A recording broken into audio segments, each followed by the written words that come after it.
ఓం నమః శివాయ. యాదాద్రి భువనగిరి జిల్లా చౌటుప్పల్లోని అమ్మా నాన్న అనాథుల పుణ్యక్షేత్రంలో వెలసిన శ్రీ పుణ్యలింగేశ్వర స్వామి నమ్మిన భక్తుల ఇలవేల్పుగా నిత్య పూజలందుకుంటున్నాడు. ఈ పుణ్యస్థలికి వస్తున్న భక్తులు అభాగ్యులను ఆదుకుంటూ శివయ్య మహిమలు పొందుతున్నారు. హైదరాబాదు నుండి వచ్చిన పి శ్రీనివాస్, సుబ్బలక్ష్మి దంపతులు, ఆర్ జగన్నాథం, రమా దంపతులు శివయ్య సాయుధ్యంలో గడిపారు. స్వామి చెంత ప్రత్యేక పూజలు నిర్వహించుకొని శివాశీస్సులు పొందారు.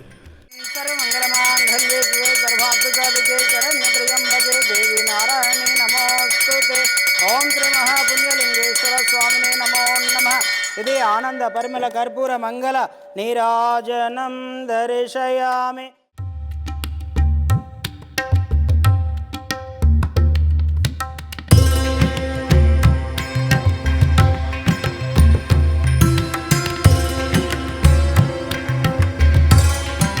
సకల జీవరాశులు క్షేమంగా ఉండాలని ప్రార్థిస్తూ యాగం పూర్తి చేశారు.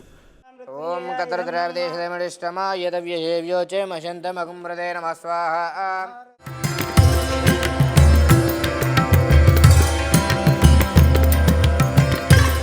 గంగాజలం ఉంటుంది స్వామి. స్వామివారికి అభిషేకం చేసిన జలం ఇంట్లో శుద్ధి చేసుకోవడానికి, చల్లుకోవడానికి ఉపయోగించుకోండి.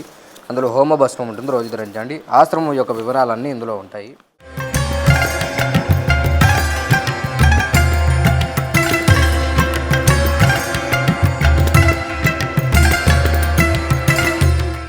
శివ అనుగ్రహంతో శ్రీ పుణ్యలింగేశ్వర స్వామి ఆలయ పనుల్లో భాగమయ్యారు.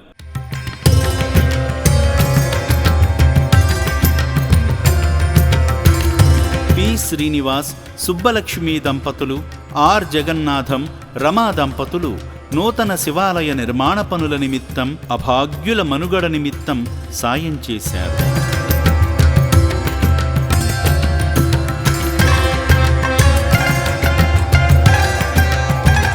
మహేశ్వరుని ఆశీస్సులు, అనాథుల దీవెనలతో, ఆయురారోగ్యాలతో, అష్టైశ్వర్యాలతో జీవించాలని రక్షణాలయం కోరుకుంటుంది. మొదటగా ఆశ్రమంలోకి అడుగుపెట్టగానే ఒక దైవాంశ సంభూతంగా ఒక పుణ్యలింగేశ్వర స్వామి దర్శనం అయింది. అక్కడ అభిషేకం అది చేసుకుని ఈ ఆశ్రమం చూద్దామని వచ్చాము. 3 ఫ్లోర్ల బిల్డింగ్ ఇది. ఇందులో ఒక 400 మంది జెంట్స్, 200 మంది లేడీస్ ఉన్నారు. కొంతమంది మెంటలీ హ్యాండిక్యాప్డ్ వాళ్ళు కూడా ఉన్నారు. వీళ్ళ ద్వారా మేము తెలుసుకున్నది ఏంటంటే, రోజు మెంటల్లీ రిటార్డెడ్ వాళ్ళని ఎర్రగడ్డ హాస్పిటల్లోకి తీసుకెళ్ళి వాళ్ళకి మెడిసిన్స్ ప్రిస్క్రైబ్ చేసి, అలాగే వాళ్ళ మెడిసిన్స్ ఇక్కడ తీసుకొచ్చి డాక్టర్స్ పర్యవేక్షణలో అంతా జరుగుతుందని చెప్పారు. ఇది చాలా సంతోషంగా ఉంది. అట్మాస్ఫియర్ చూస్తే చాలా ఆనందంగా, ఆహ్లాదంగా ఉంది. చాలా నీట్గా మెయింటైన్ చేస్తున్నారు. ఇది చాలా అభివృద్ధిలోకి రావాలని కోరుకుంటున్నాను.